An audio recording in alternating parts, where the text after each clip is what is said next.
Kepolisian Daerah Nusa Tenggara Timur atau Polda NTT telah menggelar upacara farewell and welcome parade di lapangan Bayangkara Mapolda NTT pada Selasa 3 Juni 2025.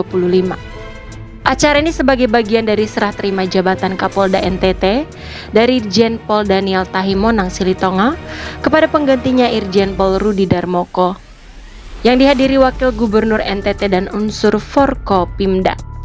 Dalam sambutan perpisahannya, Irjen Pol Daniel Silitonga menyampaikan mutasi adalah dinamika organisasi Polri dalam meningkatkan profesionalisme dan responsivitas terhadap tantangan zaman. Ia mengaku bangga bisa mengabdi selama 532 hari memimpin Polda NTT dan mengapresiasi sinergi semua pihak yang mendukung tugas-tugas kepolisian. Irjen Silitonga mengingatkan tantangan Polri ke depan yang kian kompleks, terutama dalam menghadapi arus informasi digital dan potensi gangguan Kamtibmas akibat hoax. Selain mohon pamit, Irjen Silitonga minta dukungan doa untuk tugas barunya sebagai Kepala Sekolah Staf dan Pimpinan atau Kasespim Lemdiklat Polri. Ia berharap dengan kepemimpinan baru dapat terus membawa kemajuan bagi Polda NTT. Sementara itu, Kapolda NTT yang baru Irjen Pol Rudi Darmoko menyampaikan rasa terima kasih atas kepercayaan yang diberikan. Pada kesempatan itu, ia menyatakan komitmennya untuk meneruskan capaian yang telah dirintis oleh pendahulunya. Irjen Darmoko mengajak seluruh personel dan masyarakat NTT untuk memperkuat sinergi demi menciptakan lingkungan yang aman, tertib, dan harmonis.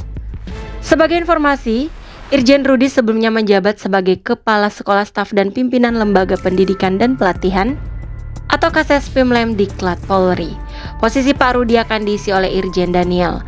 Artinya, kedua perwira tinggi bintang 2 ini bertukar posisi jabatan seusai amanah Kapolri. Irjen Daniel Monang Silitonga merupakan perwira tinggi yang lahir di Tapanuli Selatan, Sumatera Utara pada tanggal 8 Oktober tahun 1968. Beliau resmi lulus dari Akademi Kepolisian atau Akpol pada tahun 1990. Irjen Daniel pernah menduduki jabatan sebagai Wideiswara Kepolisian Utama tingkat 1 Sespim Lemdiklat Polri. Selain itu, ia juga pernah ditunjuk menjadi Kapolda Papua Barat pada tanggal 20 Juni 2022. Setelah menjadi Kapolda Papua Barat, akhirnya Pak Daniel ditugaskan sebagai Kapolda NTT pada tahun 2023 hingga kini jadi Kasespim Lemdiklat Polri.